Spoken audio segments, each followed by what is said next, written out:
Welcome to A New Lens with CommonGood Capital, where we talk with investors, RIAs, fund managers, and philanthropists about their experiences within the different impact investing themes, as well as explore the power of stewardship and capital. I'm your host, Jeff Shafer, CEO of CommonGood Capital. I'm here today with James Clement, and I am so excited for this opportunity to delve in a little deeper. I met James on a webinar and then before that in a previous Zoom. And I love his experience and I love his passion. You'll hear about that. I would say he breaks stereotypes. So no pressure. We'll see if that actually happens. James is a veteran rancher and an innovative leader in agricultural technology, currently serves as the Senior Vice President of Grass and Rangeland at EarthOptics, which we'll learn, I'm sure, about here a little bit. In this role, he helps ranchers integrate cutting-edge technology to map and quantify soil health and carbon capture potential, enabling informed land management decisions and unlocking new revenue opportunities. So for those of you who are listening in on the podcast, you will not be able to see what he is wearing and what he looks like, but he must be in a basement someplace, but this basement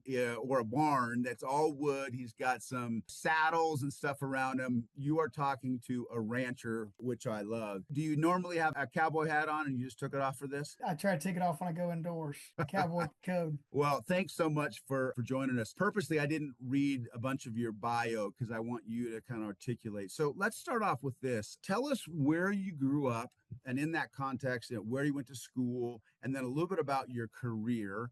And then I may jump in and then we'll kind of go from there. But just let us know who you are and what shaped you and a little bit about what you're doing today. Well, thanks for having me on, Jeff, and I appreciate the background there, and I really appreciate what you're doing at CommonGood Capital too. But so background historically, so both sides of my family have been ranching a long time. So my mother's Beggs Cattle Company. Next year will be our 150th year in the ranching business in Texas.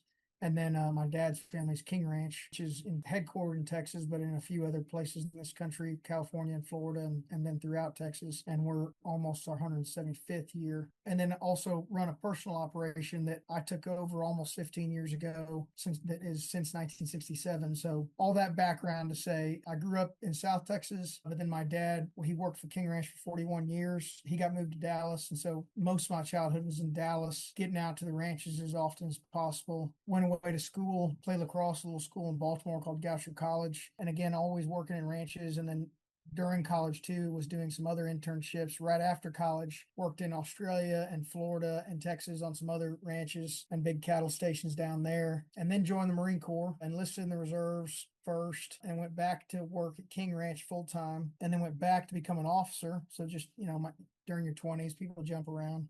So I went back to the Marines for a longer tenure, became an infantry officer, got to serve in a few places and work with a lot of great Marines and other forces all over the world. And then came back just before I turned 30 and did a 10-year stint at King Ranch, running the horse program. I came to work at the horse program, and then my boss, who was a big mentor of mine, retired. And then I got promoted to being the horse manager. And then when that happened, I started buying heifers from King Ranch and growing my own operation. Later took on some partners, Pancho Ortega Jr. and Sr., and then my siblings own a few cows with us, and then my wife and I own some cows separately. So all in the background, we were growing our own operation that became regenerative. But even I was probably later to learn that term. We were doing what the definition of regenerative, but we didn't call it that. We were just trying to take care of the land. At the end of my King Ranch tenure, I became a landman and worked for King Ranch, so from the landowner side. And for those besides the TV show, a landman is the middleman kind of between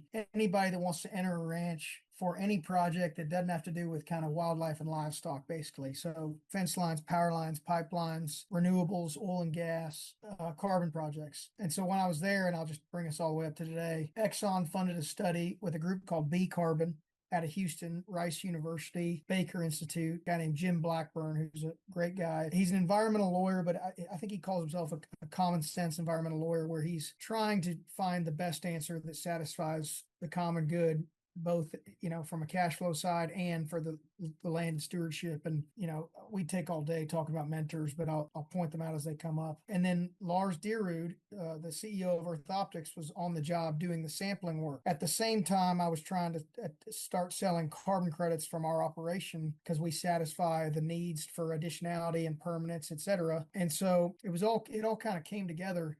And I realized that EarthOptics was the ones doing the sampling on both. And Lars is a space physicist. He said to me that first few hours we met that he'd sold a couple of companies to Google Earth. And when he took over it very early on in this company's history, he wanted to create the Google Earth of soil. And I was just fascinated by not only the carbon markets, but all the things that we're able to do, combining actual soil sampling with imagery, with all this other management data, and produce all sorts of, through machine learning and digital twins and all these concepts that are so fascinating, truly benefit soil health and productivity, and then additional cash flow streams with some of these ecosystem service markets. And so that was about 3 years ago. I asked him for a job a couple months later. So today, still ranching, about to take over our 5th regenerative managed ranch. Work my day job is EarthOptics. Worked now become an investor advisor with a few other ag tech companies and still in the marine reserves. So, but we live in South You Texas. got a lot on here. your plate. Yes, sir.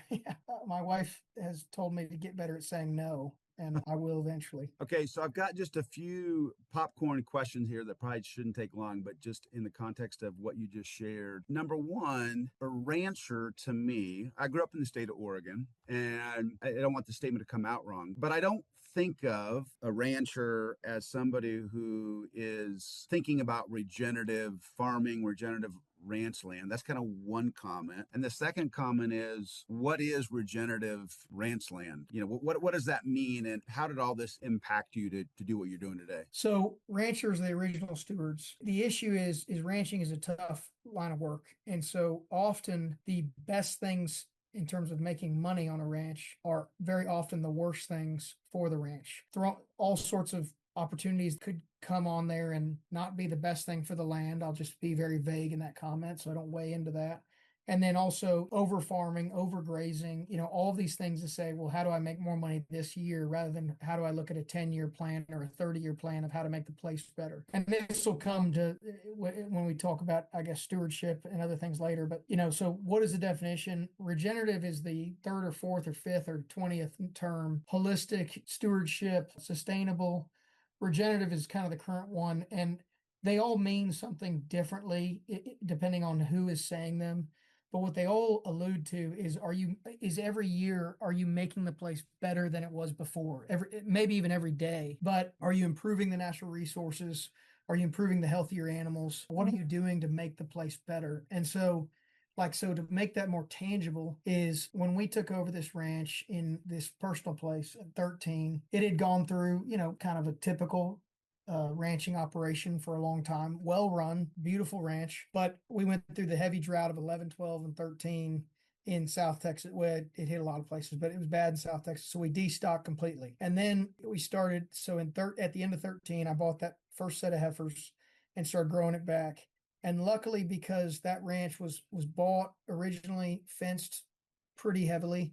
And then we've since over the years have bought some additional land that was also what I used to call over fenced. But the good news is that means that I can provide a rest and rotational kind of grazing structure. And so all that being said, typical South Texas stocking rates is it takes 20 to 30 acres of grassland for one cow to have enough groceries for the year, to produce a calf, to be healthy without overfeeding and putting all sorts of inputs into her. Now, so we started in that range. Today, we're sitting at less than 12 acres a cow, and we'll probably get under 10 acres a cow.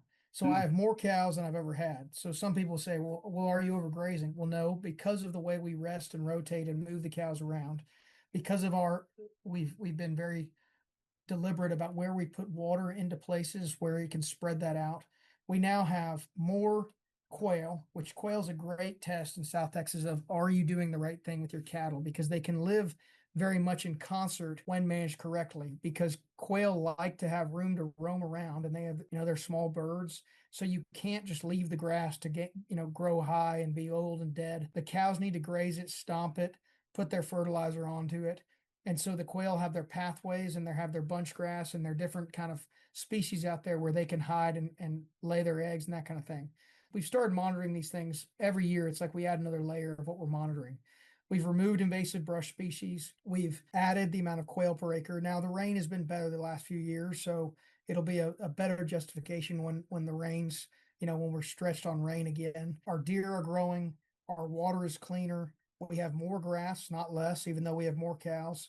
our soil has improved. And so then the offshoot of that is that we're also able to sell carbon credits off that land. And then everything I said ties into this concept of additionality. Additionality is, again, back to regenerative, is are you making the place better than you found it? Because if you're grazing that grass and then allowing it to rest and recoup, then that's speeding up the carbon cycle. So if I wasn't grazing it, there becomes a plateau effect very quickly. But because the cattle are out there, they're speeding up that machine that is photosynthesis, bringing that carbon into the ground and then pushing that carbon deep into the root system. And so even with what I feel is a very good cattle operation, we are already making more money as a ranch from selling carbon credits, even at this reduced price of market. And so I kind of tied two things together there based on your question. But so what is regenerative? It is improving a place as you graze and as you make money on it. And then sustainable could mean the same thing, but the number one sustainability, as we say in the King Ranch Institute, which is a group I'm involved with, King Ranch started and I'm now serving on the board, is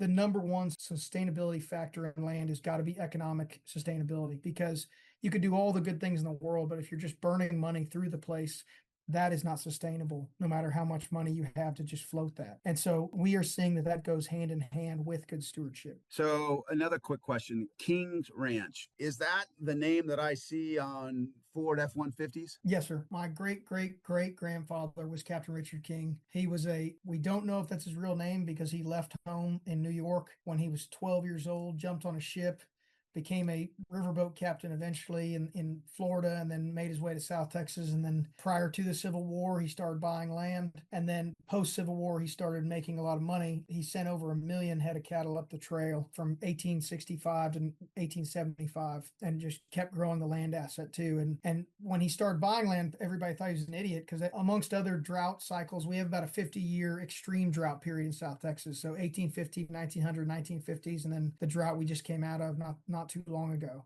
And so when he was buying that land, it was worth nothing because it was worthless to most people. But yes, we have a relationship with Ford. We have a relationship with a bourbon company. We have our own saddle shop, our own John Deere dealership. So part of our business is this retail and branding and everything as well. Okay, so again, I'm going to speak in stereotyping, so this may not be true, but it's my perception. So I don't picture King Ranch or ranchers talking about the carbon sequestration. So reconcile for that stereotype. Why do you actually care about carbon in the ground? Carbon is the number one metric to determine healthy soils, which means healthy grasslands, healthy forbs for all the animals to eat, whether grass for cows, forbs for deer, and everything else to burrow and live. So a rancher, if you say nothing else, most ranchers that I know that I'm involved with would want to make their land better because they view generational business that they want to hand something better down to their children than they got from their parents. And so that's kind of the first statement. The second statement is I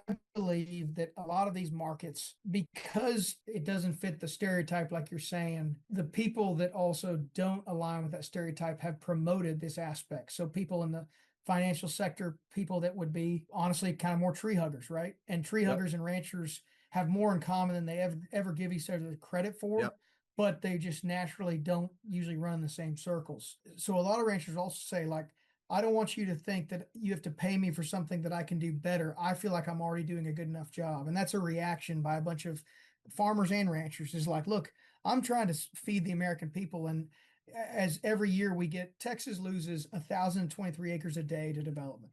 And we're already running out of water as a state. Say this model anywhere in the country in terms of where there's a population increase, but Texas is extreme. And the reason I entered into this business is kind of twofold. One, the data we're collecting defends the livestock business because it says, look, well-managed animals on grassland. We have less animals in North America, four-legged animals, than we did prior to European settlement, right? Between the bison and all the deer species that we had back then.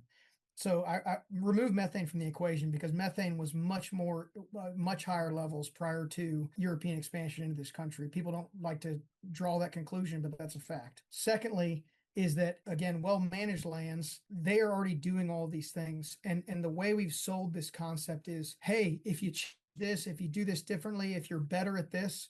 And so the messaging has been wrong. It's been saying like, hey, honestly, it's like your stereotype right there. And I'm not saying you, but the general stereotype is that like, oh, ranchers aren't doing right. Let me show them how to do right.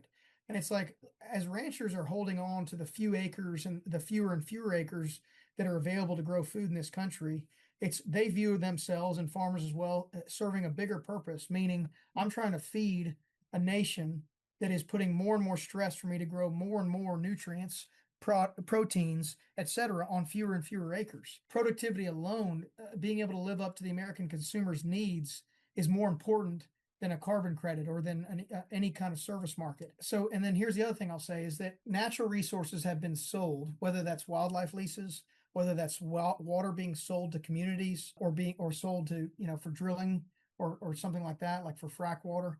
Like, we have already gotten into the business of selling natural resources. These markets are actually paying people to retain and improve those resources. And like, for example, somebody else is in the carbon space, Rome Ranch, ROAM, they have a website and everything too, but they bought a ranch that had been in another family for 100 years. And they said that family, when they bought the ranch, there's a creek in the ranch. And they said there's never been water in that creek except after a big rain. They're running a regenerative operation with bison, which they should turn to beef, but I won't weigh into that. That's just my opinion. And now that creek is holding water almost year round. And that's what I'm talking about. Like, you improve the soil, you improve the habitat, you improve the wildlife, the bird, the other big partners of ours. I actually went to DC a few weeks ago with the Joint Venture 8, the group that's trying to identify, maintain, and bring back bird populations all over the country. Well, bird populations are best in health in well-managed rangelands, and that comes with the livestock. And so this goes hand in hand. Back to the point about the tree huggers and ranchers kind of being apart from each other. And actually, I have a friend I met in a school called Ranching for Profit, and he called himself a prairie hugger, which I thought was funny too. But same concept. Like, many of us want to see these lands to their full potential, not back to where they were 200 years ago, because we're in a point where you can't turn back to that moment in time.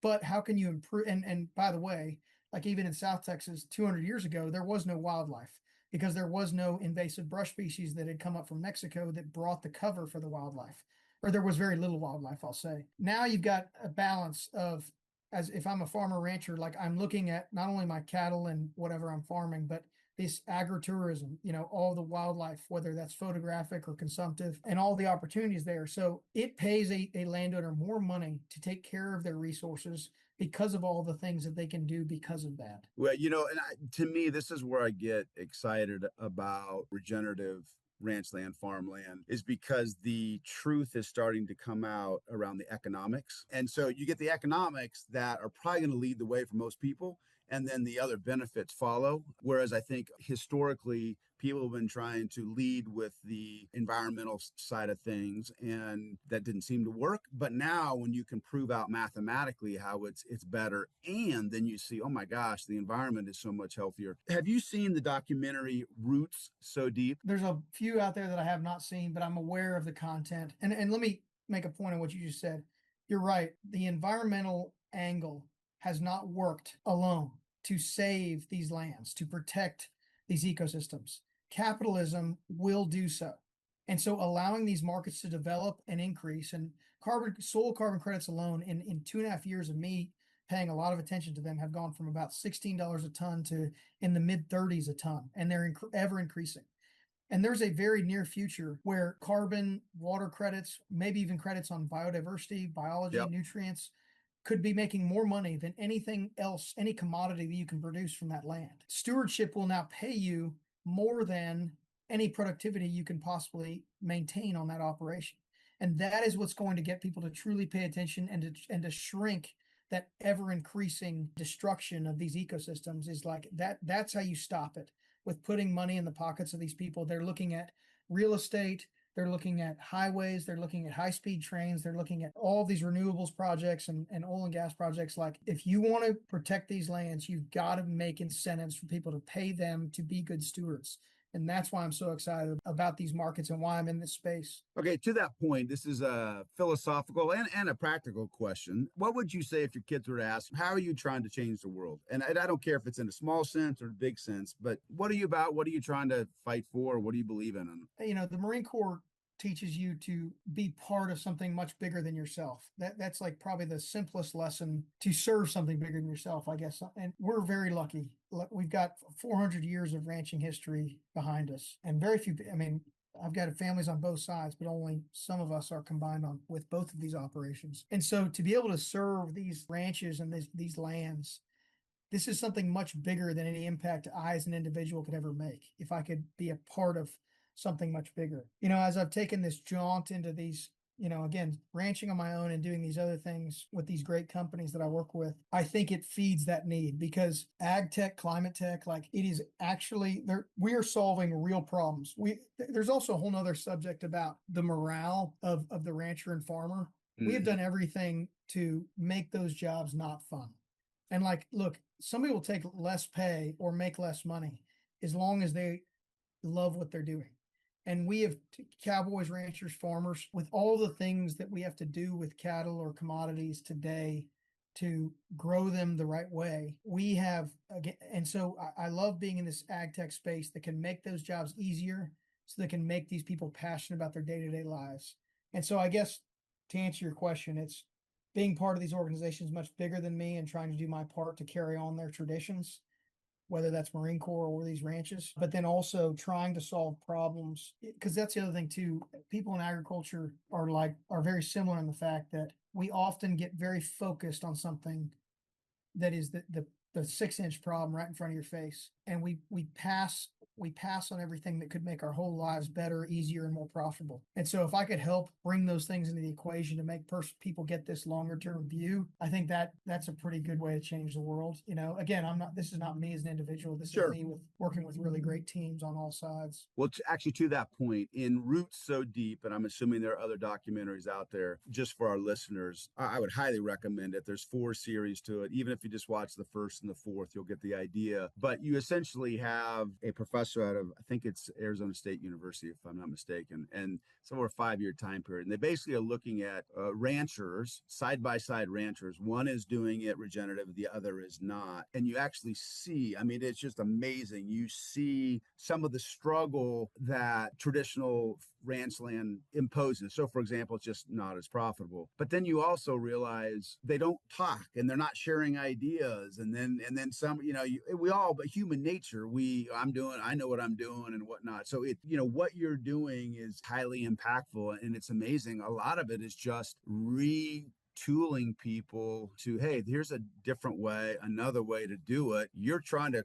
accomplish the same goal, but you know what? There may be a way to do that over here that you hadn't thought about. And so I'd highly, highly recommend that. That is an issue with a lot of farmers and ranchers is they get locked into their own operation. And I feel like one thing I've done to develop myself is I'm constantly the least experienced or knowledgeable person in every room I'm in, because I keep going to these places where I don't know anything or not as much as the people that I could be surrounding myself with. And that's been a lot of fun for me, whether it was horses back then, whether it's growing my own cattle operation. Like, I'm lucky to have a lot of people that I can call, look up to, and ask questions to. My uncles on my mother's side, Ed Farmer and George Beggs, this has been their careers. So I can talk to them about, what they've seen come and go. About to be dealing with this new world screwworm in South Texas. And I've got people in South Texas that I'm friends with that lived through the last episode of this.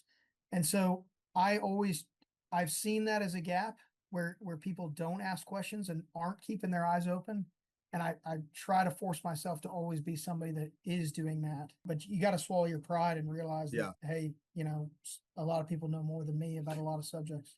One other comment that you had made earlier, just talking about what it does to the farmer. I was talking to some organic farmers, or this was probably like 5 years ago, and they described for them, and really thinking about from a legacy standpoint, they were so thrilled to be doing organic farming. You kind of asked them why, and there was probably 2 answers they had. And I love the way they described this. They said, look, in the case of farming, they said organic farming is like driving a stick shift again, as opposed to just an automatic, like you're driving again. Whereas they would say conventional farming was, it's at scale. You're just you're this machine and you're not really farming. And so it's not, you lose some of that fun and frankly the art. And the second thing was a number of them said, look, if farming was to stay the way that it was, I would not wish my kids and their grandkids to be doing this. One, from just a health perspective, one from an economic perspective. But then you saw when they do it in this fashion, I mean, they were crying. A couple of them were crying about just how meaningful it was just to have this transition, and the legacy part of it was became rich for them. So it's to your point, this is not just about economics. It's not just about output. It's about the lives of the farmers and their kids for generations. We have done a pretty bad job recruiting too to get people into ag, right? Like again, a decreasing population, an older population. The average age of land operators, not owners, is like in the mid 60s or something, retirement age, basically. And that's again another reason why all of these ag tech platforms are so interesting, because I don't know what will recruit a young boy or girl into this space. Maybe it could be what we're doing at EarthOptics. Maybe it could be the old traditions of cowboying. Maybe it could be RanchBot Frontiers, these other companies I'm involved with that are trying to use AI or advanced software to monitor and manage all of these things. And so, like, we've got to use every tool we can to try to recruit people. And then one day they kind of wake up and realize, hey, I am a rancher. I didn't think I was, but because I'm an engineer and I was focusing on all these other things, but I'm growing grass and feeding livestock, or I'm growing organic fruits and vegetables for a population. Like that's so I love hearing that. So, full transparency for this comment, I've invested in a fund, FUND, that invested in a company called Halter HQ. And so I've gotten to know them, and they're out of New Zealand. They've actually just come to the US in the last couple of years. They just did a follow-on offering. They're now $1 billion or $1 billion in size. They're the ones that do the monitoring and move it started out literally with dairy cows and moves them around virtually through sounds and vibrations. And so I look at that, to your comment. I don't think the average person would realize that you can create $1 billion company using technology, and then the impact that that's having on the farmers' lives and the impact it's having on the cows, because they know, again, I'm not a spokesman for them. They know whatever 350 data points every X amount of minutes or seconds. And so they can monitor and figure out, oh, this cow is probably something's wrong because it's off its normal cadence or whatever it is. So I do think when we talk about this, we try to, especially with wealth advisors, we're trying to infuse that, like, this is not regenerative, is not some boring going back to the old way. It's going back the old way, but leveraging technology and stuff that's very forward thinking. And so I think the more people see examples of this, I think the more excited. The other thing I'll say is I do feel like in the impact investing space, more and more, especially the younger generation, they very much are now in line with having purpose and meaning alongside of capital. So I hope that this will benefit, agriculture as a whole, and I feel like it will. To that point, I think I've asked you enough about stewardship, but if you have any other thoughts around stewardship, happy to hear some more comments. But let me switch to, this is kind of a personal thing, and you can answer however you want. When did you realize the power of capital, and what does that mean to you? What I keep thinking in my head when you ask that question is that, like, the ability to start up a ranch or farm is unattainable Yep. by a normal person. And so that's why we're seeing all of these high net worth individuals buy up all the ag land in this country. The other thing too, on a farmer ranch, like on a typical farmer ranch, you're looking at longer than a lifetime to pay back the cost of buying that ranch. And so when it comes to like, again, the folks at Halter, EarthOptics, any of these companies out there, like, if we can provide any ability for people to get to speed up the process of paying down the investment of wanting to be involved in the agriculture markets. I mean, that's one of the huge powers of capital that it just feels unattainable right now. Like, Yeah. Some of our best recruiting young farmers and ranchers out there can't get in the business because they might be, talented enough to work on a place, but they'll never get to a place where they can own their own unless they take a town job for 20 years. And then at that point, they're kind of past their age where they're going to learn all their new tricks. And they still can, obviously, but I don't think I've had a shining moment where I realized that. But I do love the fact that when you finally break through to showing people a good idea in all of these fundraising conversations I'm in now and all of these unicorn type investments, when it comes down to all these companies that are out there, it's when you can turn the lights on for somebody that is not involved in ag, and then you can see how that can benefit your operation. I guess that's not really the power of capital so much as the power of coercion or just salesmanship. But I mean, for me, I tell people like I'm doing all these things that I said at the beginning of the call so I can get to the life of ranching again. I guess that's the power of capital, is getting Yeah. back to a Yeah. simplistic life. But you bring up an interesting point, because we work with a group, an asset manager, who, in their own way, is trying to help solve that capital problem. And this is not to be any type of a pitch or anything, but just the need that they're filling in is. So I'm and basically what they do is provide long-term control of land through leases without having to have all the upfront capital. So from your perspective, how valuable is that? And I'll give you the example. So the majority of my first career is within real estate, commercial real estate, from all different types. We put together real estate investment trusts, from restaurant properties to hotel properties. These are all segregated, like 9 different flavors. And so if you look at the restaurant industry, you have restaurant and fast food, family style, casual dining, the list goes on. You have the mindset of some who say, I want to own all my own real estate.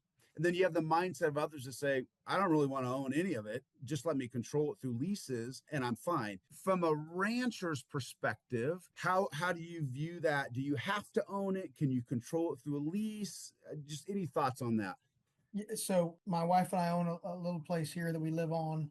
I manage a place that my uncle and my dad own that we were talking about. We are now about to take over our 5th ranch, and so 3 of those will be leased. And at this point, we are leasing a lot more country than we own, and that is the only way to scale an operation. And the other good news that I would say that landowners should seriously consider, and I think kind of what you're talking about with some of these folks like Agriculture Capital, Yep. is that is you need to find the talent. You look at anything where they take somebody and on a meteoric rise. Sports are a great example. You take somebody that's talented and you give them an opportunity and you pay them a ton of money to represent you and your colors and everything. And what we've found, and I don't want to say where, because I'm always vying for them, but what we've found is that absentee landowners, high net worth landowners, don't have the time or maybe even the passion to be day-to-day stewards of their place. And so going into a long-term lease, because gone are the days where you can do this 1 or 3 year leases, because 3 years is just when you can pay back in most markets a cow-calf operation. And by the way, the cattle market's extremely high, but the input costs are extremely high. Jason Sawyer, a friend, just made a comment the other day that about 12 years ago was the actual high of the cattle market, because the net is not that high, Yeah, even though the got it. beef market's so high, right? And same when it comes to leasing country. And we've even gotten to a conversation where it's like, look, we want to control your place for free. We don't want to pay you to lease it. But when you come here, it's going to be better every time you come here. Yeah. And so it's not a lake house, right? It's land, and most people own these places. They have a place to hunt. They want to see the animals. They want to take their family out. They want it to be as beautiful as it can be.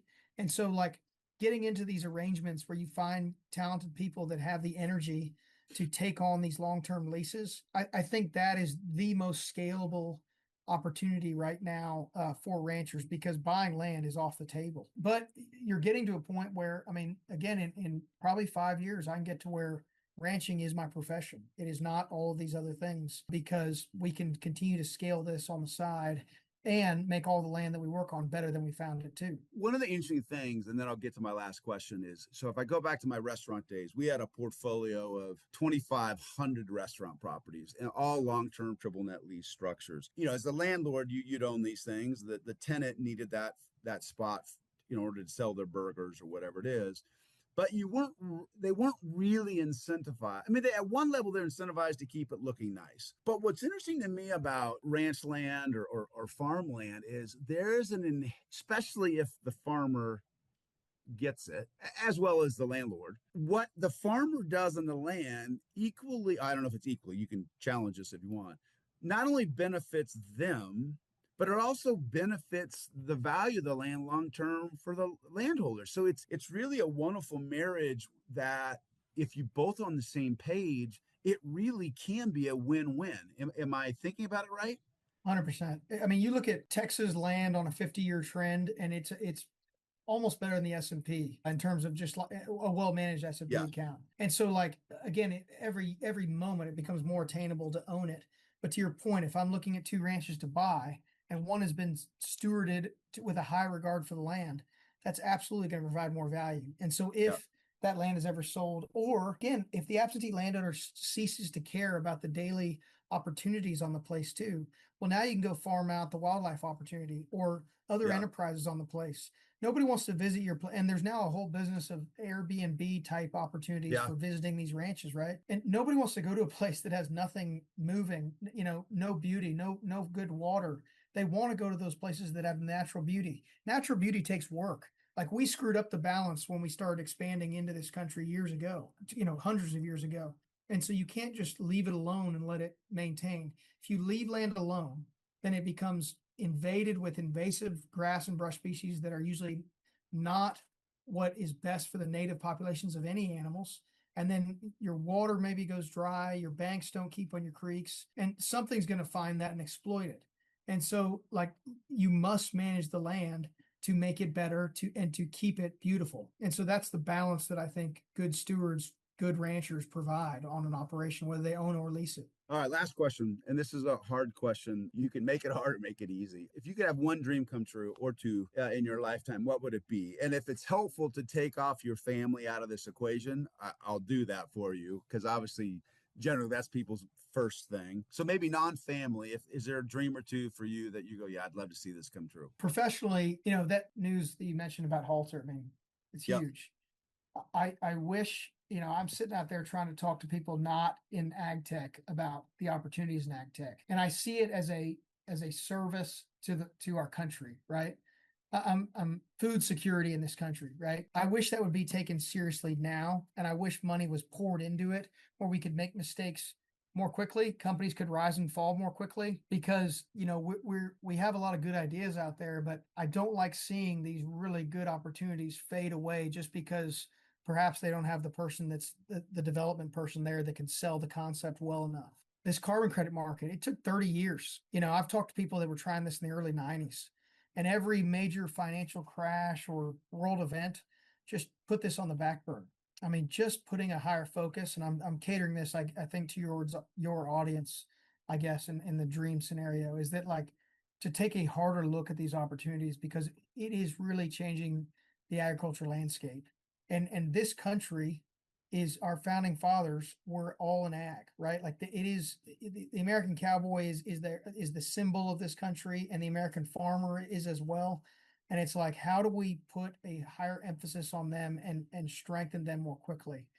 And I guess so, just to be part of that. I mean, I feel like I'm trying to be part of it, but I mean, that would be a dream for me because we've lost that connection and that enthusiasm, I think, for agriculture as a whole in this country. And so I think that could swing us back in the right direction. Well, I appreciate you taking the time to jump on today. It was fun to get to know you better. I commend you for not only what your profession is, but I love the way that you are actively participating in this idea of stewardship, and that you're breaking, maybe my stereotype, if you want to say that or not, but appreciate it. Any resources that you would recommend for people if they want to learn more about regenerative ranch land, regenerative farming? Great starts are Roots So Deep.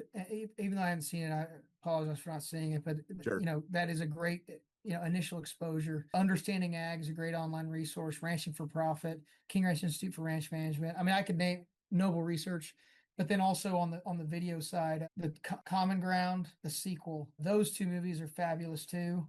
Now, again, they take the kind of most high and to the right view of this. So proceed, tread carefully when you kind of get mixed into all that, because I don't want anybody to take anyway. It's all falling apart and nobody's out there looking out in the best interest. So all of those things should be taken with a grain of salt and a bigger picture of what is out there. But I would encourage them. I mean, EarthOptics, like, go to our website and see what we've got. We've got our own podcast there too that talks about all of these farmers and ranchers that are making these really intelligent decisions, making these really forward-thinking operational decisions. And so, but there's a ton out there, and I'll be happy to be a resource to people.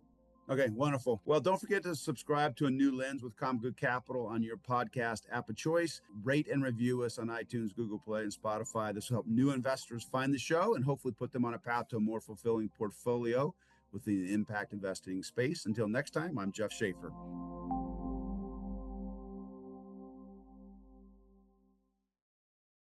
This podcast is a production of CommonGood Capital. It does not constitute an offer or a solicitation of an offer. Such offer would only be made through a private placement memorandum. Prospective investors in private placement securities should be aware that making an investment is speculative and involves a high degree of risk, including the risk of losing all or a portion of an investment. Investments of this nature are illiquid and subject to substantial restrictions upon transferability.